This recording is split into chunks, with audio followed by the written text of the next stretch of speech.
From Washington, the McLaughlin Group, the American original. For over 3 decades, the sharpest minds, best sources, hardest talk. Hello and welcome again. Our guest today is Karen Tumulty from the Washington Post. Karen, welcome. Great to be here. Thank you for joining us. We appreciate it very much. And on that note, I suppose we shall get to our first issue. Issue 1, a special win.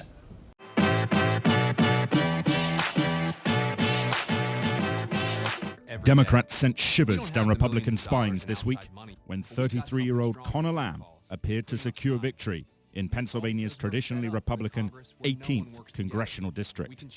Note, however, that because Lamb leads his Republican opponent, Rick Saccone, by a few hundred votes, a recount is likely. Still, in a district that President Trump won by nearly 20 points, few deny that this is a big Democratic victory.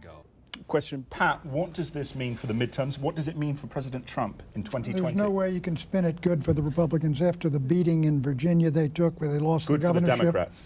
Oh, extremely good for the Democrats. And what you got here is you got a candidate who basically the resistance is going to come out automatically for him. And he became competitive with the Trump Democrats and won those folks by going out there. He's a superior candidate, but this is a solid Trump district. But I will say this, one of the things that Mr. Lamb did was say, I'm not going to vote for Nancy Pelosi for Speaker. Right. I think that she has a real problem now. I think going into the fall campaign, she has become, Eleanor, something of a liability in swing districts.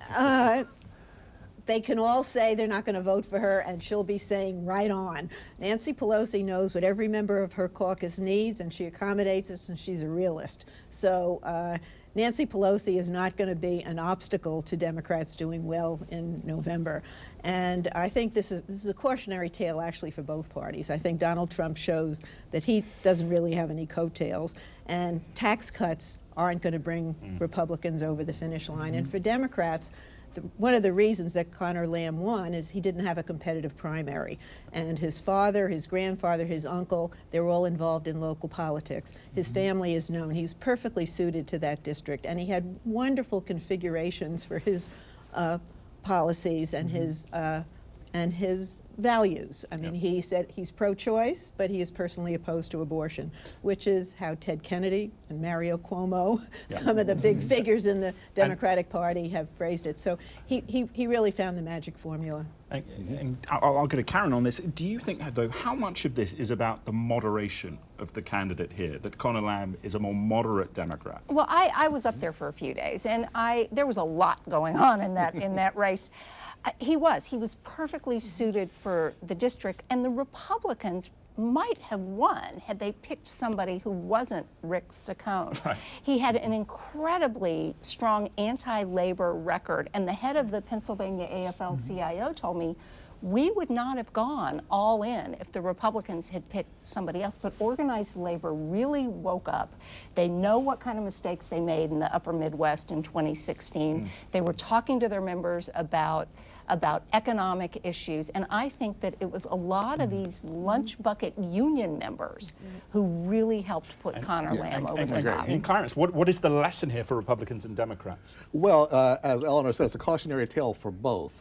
Democrats have been arguing among themselves, and will continue to do so, over whether they should swing moderate or swing more toward the Bernie side, the Bernie Sanders side, and Republicans, meanwhile, have been arguing about whether or not they should stick with Donald Trump and just go with that, or if that will be enough.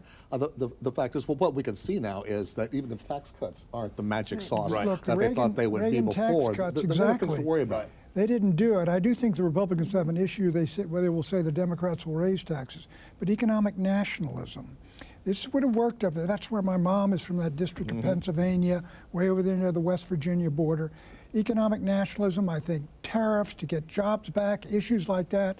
Apparently the Republican candidate just didn't have it. But Donald Trump did push tariffs, you remember, right before he got there, and he gave a big speech in which he hardly, Trump would have won. He hardly mentioned Saccone at all. Connor Lamb actually agreed with Donald Trump on these tariffs. And you know what else? I think that Donald Trump coming in for that rally the Saturday night before the election, I think that hurt the Republican candidate because it really stirred I up think it the does Democrats. both. It gets out his base, But and it gets out their base. Gets out the other base. Yeah, and Very quickly. Connor Lamb really didn't talk about Donald Trump. That's another cautionary tale for Democrats. They can't run on anti-Trump alone. They got to talk about other issues. All right. And we have a lot of other issues to get to as well. Issue 2, Inde Rex Bellis Civilibus. At the end of the day, I'm delegating all responsibilities of the Office of the Secretary to Deputy Secretary of State Sullivan. An emotional Secretary of State Rex Tillerson relinquished his duties this week after being fired by President Trump. While Tillerson had aggravated many in his agency with wide-ranging reform efforts, he had also attracted Trump's wrath. Buckling against Tillerson's efforts to find compromises with Iran, the president also lamented the secretary's apparent description of Trump as a quote-unquote moron. The president has now nominated current CIA Director Mike Pompeo to replace Tillerson at Foggy Bottom. Pat, what's your read on this? I don't know why you'd be upset if somebody called you a moron. Are you calling me a moron? Pat's been called much worse than that, right? Well, let me say this. I think the big news here is the replacement of Mike Pompeo. Right. You take a look at what's going to happen here in May. I think they're going right after this Iranian thing. And those of us who are anti-war, anti-interventionists are in a tough situation when the guy we're going to have to rely on to stop the repeal of the Iran deal is a Marine General 4-star whose nickname is Mad Dog. So I think that's important. Pompeo is an Iran hawk, and this does look like the neocons have now gotten back into Donald Trump's head. But I've got to think that Pompeo was against the Iran deal when it was cost-free. He didn't have any power. He's in a different place now, and he's going to look at that and he's going to think to himself, if we want to make a deal with North Korea, what does it look like if we pull out from Iran? And if we're going to make a deal with North Korea, isn't it going to look a lot like the Iran deal? He graduated first from West Point. The guy's not dumb. Right. So I'm hoping But he's let not me going to ask you, be as bad as I got fear. McMaster, Trump, Pompeo. Where's the Kelly looks resistance? like he might be heading. Where's the resistance Right. to repealing Karen, the Iran deal or where- getting out of it? Where is the resistance? What does this mean? You know, I think we're about to see a big house cleaning in this White House, top to bottom. Do you think And Chief of Staff the Kelly very is top going? would be best. I think, well, at this point, I mean, by the end of the week, everybody was assuming the next to go is the National Security Advisor. H.R. McMaster. Right, and so who knows who we're going to have by And next John Bolton week. might be coming in. Right. Do you buy into that? I think he's a hawk on Iran. I think he is as well. And everything else. His mustache might save us. Donald Trump apparently doesn't like the mustache. It's interesting, though, that all of these positions in the White House, you look at Larry Kudlow, you look at, I mean, all these people are being replaced by people that Donald Trump likes to watch on cable TV. I've heard Pat might become the next Secretary of Defense. So Well, Paris, what do Trump you doesn't make any secret of that either. how do you read about this? I mean, do you think, though, that is this a shift towards neoconservatism, or is this a shift towards people trust who actually are not as neoconservative as people say? Well, I wonder how big of a shift it's going to be since he's worked with Pompeo for a while, knows him, they've got a rapport. I think obviously Pompeo is a hawk, but they don't want to scuttle their own North Korea deal. And the Iran deal, when you get closer to it and you really got a chance to change it, it doesn't look that bad. Trump's already discovered that, and I think that's quite possible. I think you're going to have hawkish views, I think, on Russia. After this last week, your hawkish views on Syria. The president doesn't have hawkish views on Russia, though. Well, I mean, he's more hawkish than he was last week. I want to point out that Larry Kudlow is a McLaughlin Group alum. He is. Yes, he is. Exactly. And there is life after the McLaughlin Group, Tom. So hopefully you get some encouragement out of this. Well, I also think one thing here, though, is that Pompeo might just be the push. They can send Pompeo to Paris to push the French, and maybe they'll be scared, and the wine will flow. Pompeo's and diplomacy very will flow. good at flattery. Okay, well, we'll see. So is Macron. Anyway, I think we shall pop on to the next issue. Issue 3, Madam Director. President Trump this week nominated CIA Deputy Director Gina Haspel to become the agency's next director. If confirmed, Haspel would replace current CIA Director Mike Pompeo, who Trump has nominated for Secretary of State. But while former CIA directors, including John Brennan, are supportive of Haspel's nomination, others aren't so sure. Senator Rand Paul, for example, says Haspel's involvement in the Bush administration's Enhanced Interrogation Technique program makes her unsuitable for the CIA's top job. Karen, do you think, well, let me ask you this. Why do you think President Trump is nominating Gina Haspel? Because President Trump, during the campaign, said that he wanted to bring back waterboarding. I mean, he actually says torture works.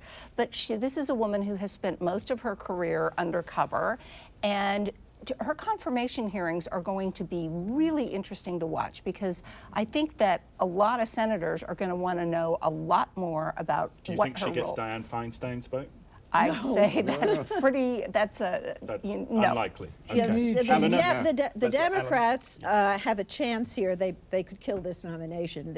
They should demand that the intelligence information about what she did at that black site, that should be declassified so the American people can know what she did, and the cable that she wrote ordering the destruction of tapes of the interrogations, the torturous interrogations. So Democrats, there are 49 Democrats. You lose John McCain, you lose Rand Paul. All right, but there's some of this I think is, look, if she went beyond the mandate she had been given, I agree with you, but if she carried out the orders of the President of the United States, you hold the President accountable and not her. But I do agree that she's going to need some Democratic votes. And Clarence, let me ask you, from the left here, though, don't you think there is a slight contradiction sometimes on the left in this regard, that Gina Haspel is one of the few, or a minority of CIA operations officers are women. Right. And she is one of the most highly regarded within inside the agency. Indeed. Surely she should be someone for the left to celebrate heading up the top. If there weren't inconsistencies on the left, you wouldn't have a career. The fact is, but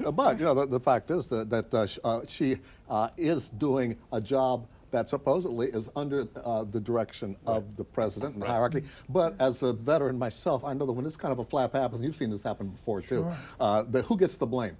It's always. Do you think she will get through? It's always the person at the bottom.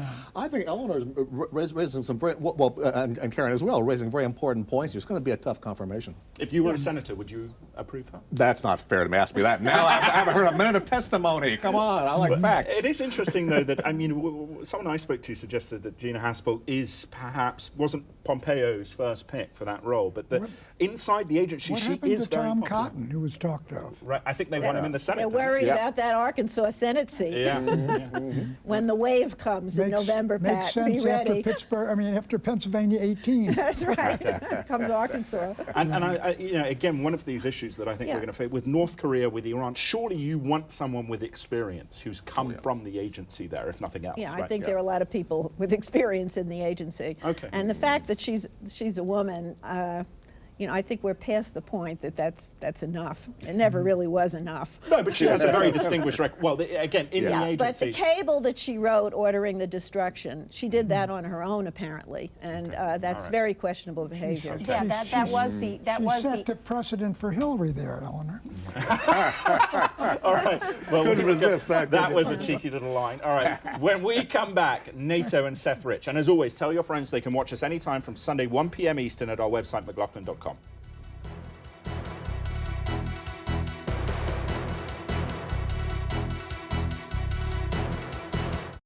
Hi, I'm Pat Coleman from Jim Coleman Cadillac. This year, we're proud to celebrate our 50th anniversary serving our customers in Bethesda and all across the D.C. area.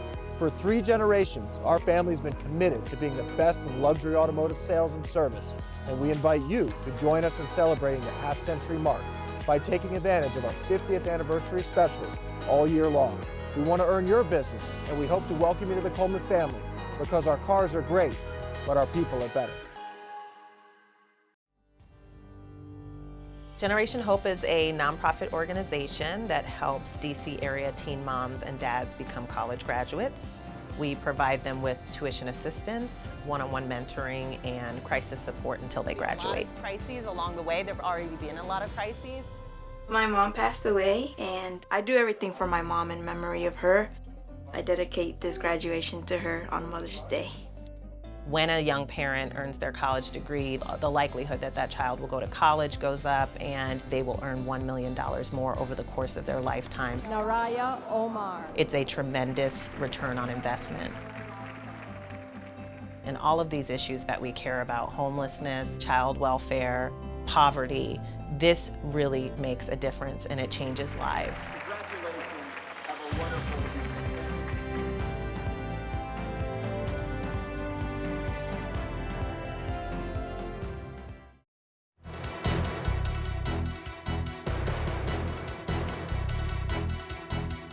Issue 4, nerve agents and NATO. It sounds to me like they believe it was Russia, and I would certainly take that finding as fact. President Trump this week supported Britain in its accusation that Russia was responsible for the March 4th poisoning of Sergei Skripal and his daughter Yulia. The two were attacked with a nerve agent and remain in a critical condition in a British hospital.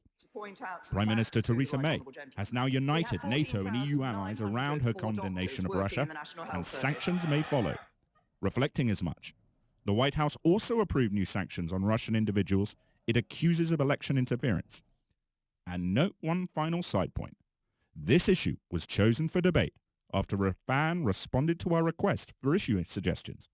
So if you want to see a particular issue debated, make sure to follow us on Twitter at McLaughlin Group and respond to our future requests for suggestions. Look at that, the modernity of them. Anyway, Eleanor, do you think, though, that the United States and the European Union should introduce even more sanctions because of this? I think the sanctions, it's nice that they're all behind them, but they're pretty weak. And it would be nice if they could find additional way to squeeze them. But, you know, Europe is much more reliant on trade with Russia, so it's easy for us to speak in this country. If Europe agreed, would you say we should? If Europe agreed, sure. We should join them. Yes, but you're not going to see Donald Trump pushing for that. I mean, he put out a statement. He had that brief remark you showed. But his body language says he's never going to criticize Russia directly or Putin personally. Pat, let's ask Pat here. Well, you know, this nerve agent, let me say this. This was an act of massive stupidity as well as criminality. It was a horrific thing. You had to know ahead of time. This is going to explode. It's going to make Russia a pariah nation. It's going to have the whole world turned against them. It's going to accomplish nothing but kill some guy. What about the sanctions? Do you agree with Eleanor? No, I don't agree necessarily that they need more sanctions. What I would like to see is hard evidence of who brought that nerve agent in. Is it rogue agents in the KGB or FSB, or is it ordered by Putin or not? Do we know all that? Before we start World War III, why don't we find that out? It's Angleton's Wilderness of Mirrors. Karen, what do you think? London is Russian oligarchs' practically their favorite place to park all their dirty money. I mean, one really obvious thing to do is to freeze those assets and eventually seize them. I mean, hit them where it hurts. Yeah, that's right. We're really being serious about it. This has been up until now. Putin's really had us over a barrel here.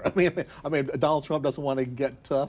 The Brits are afraid to do it. Why did he do this? that? For the same reason they meddle with our elections. They want to spread chaos in the Democratic West in order to undermine our structure. What are you talking about? It hasn't yet, and he did it because he could. He's been ostracized worldwide. He's on his sanctions on him.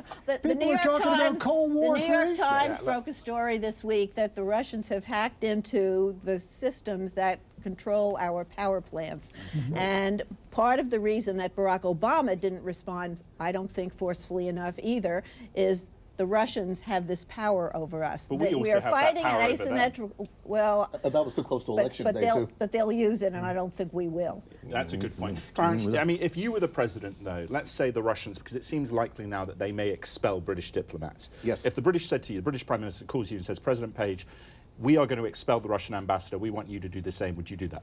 I want to ponder that President Page for a moment here. But he's a president in one segment and a senator in another. He's everything. What about the Heck rest of a promotion. But what would you do? Would you expel the ambassador? No, I want tough measures, and I think if that calls for expelling the ambassadors, I like freezing assets, though. That is true. My Karen favorite. speaks about the British don't want to touch that funny money. You're breaking diplomatic relations with a superpower with thousands of nuclear weapons. They aren't as super as they like to think they are. The Brits didn't even do that. Didn't even do that after Kristallnacht before World War II. But we can't let them blackmail us over nukes, for heaven's sake. We've got more nukes than diplomatic relations.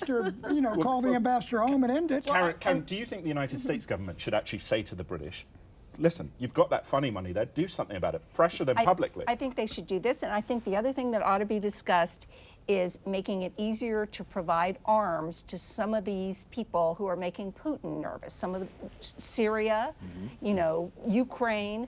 That would be another way. That doesn't like that. I don't know about that.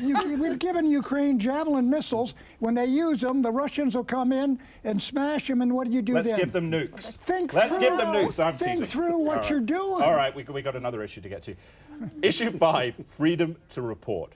The parents of a former Democratic Party staffer, Seth Rich, sued Fox News for emotional distress damages this week. Mr. Rich was murdered in July 2016 in what investigators believe was a robbery attempt. Rich's parents, however, are furious over a May 2017 Fox News story that accused their son of leaking Democratic National Committee emails to WikiLeaks.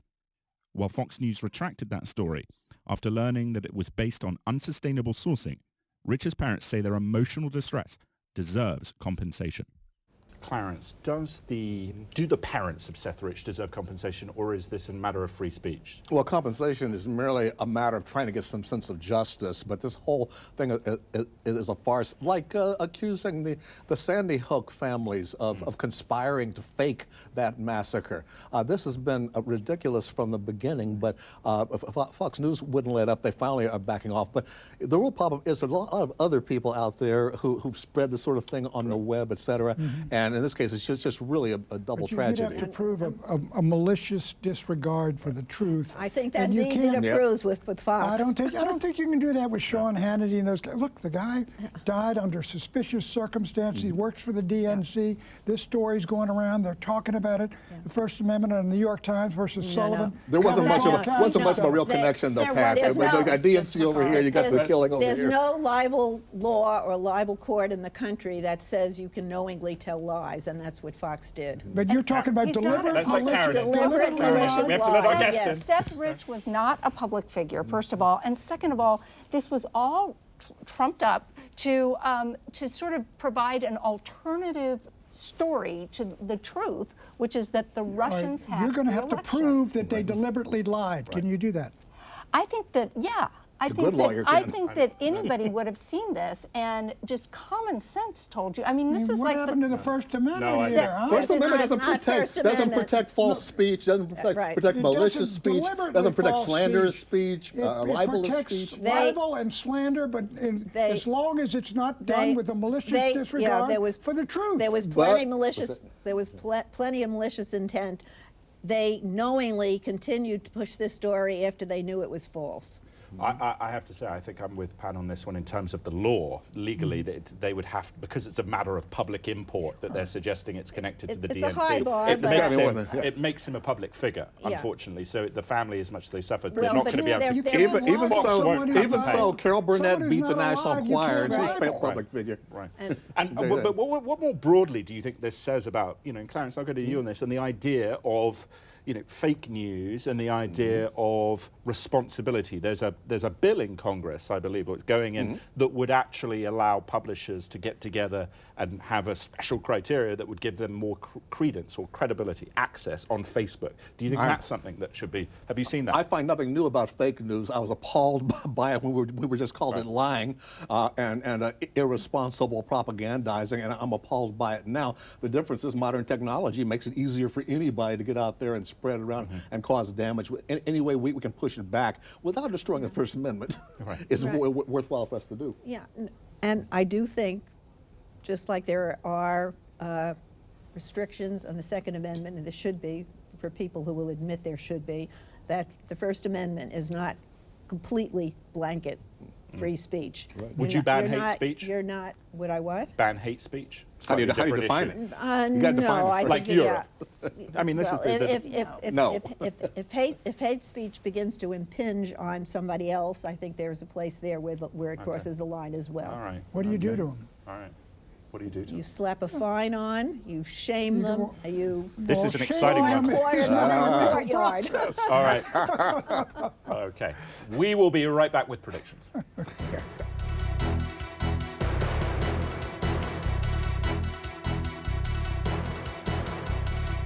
Hi, I'm Pat Coleman from Jim Coleman Cadillac. This year, we're proud to celebrate our 50th anniversary serving our customers in Bethesda and all across the DC area. For 3 generations, our family's been committed to being the best in luxury automotive sales and service, and we invite you to join us in celebrating the half-century mark by taking advantage of our 50th anniversary specials all year long. We want to earn your business, and we hope to welcome you to the Coleman family because our cars are great, but our people are better. Generation Hope is a nonprofit organization that helps DC area teen moms and dads become college graduates. We provide them with tuition assistance, one-on-one mentoring, and crisis support until they graduate. Crises along the way. There've already been a lot of crises. My mom passed away, and I do everything for my mom in memory of her. I dedicate this graduation to her on Mother's Day. When a young parent earns their college degree, the likelihood that that child will go to college goes up, and they will earn $1 million more over the course of their lifetime. Naraya Omar. It's a tremendous return on investment. And all of these issues that we care about, homelessness, child welfare, poverty, this really makes a difference and it changes lives. Congratulations. Have a wonderful weekend.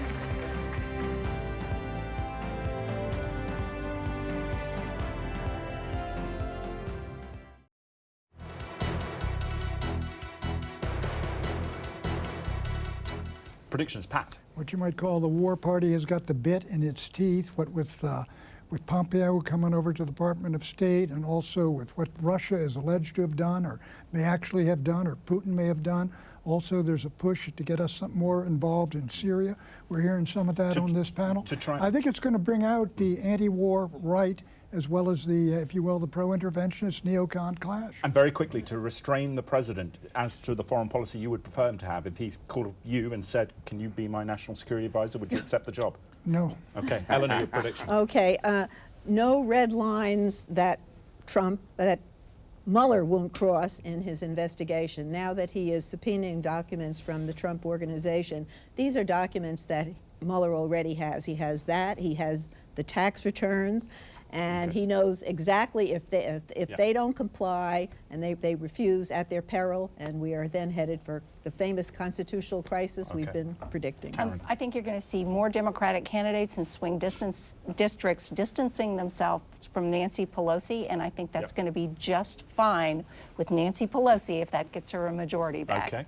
Yes, I predict it will get her a majority back because they don't have a replacement for her right now. It was happened in the past and it's happening again.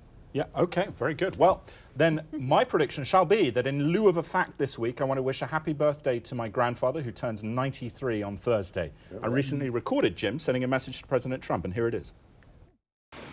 Mr. President, I want to thank you very much for the pay raise. I'm a World War II veteran, and much appreciated. Thank you. Tell him about your service and your age. God bless you. I told him I'm World War II. Pacific, Okinawa? Pacific, Okinawa, Guam. And then guarded the Nazis after the war? Guarded some of the top Nazis in Berlin. Good. At Spandau Prison. Yeah, he's a big fan of the president. He's a little bit under the weather at the moment, so I think he'll enjoy that. Anyway, thank you very much, panelists, for joining us for a wonderful discussion, and we will see you next week. But until then, follow us on Twitter at McLaughlin Group and visit our website at mclaughlin.com, where your friends can watch this show.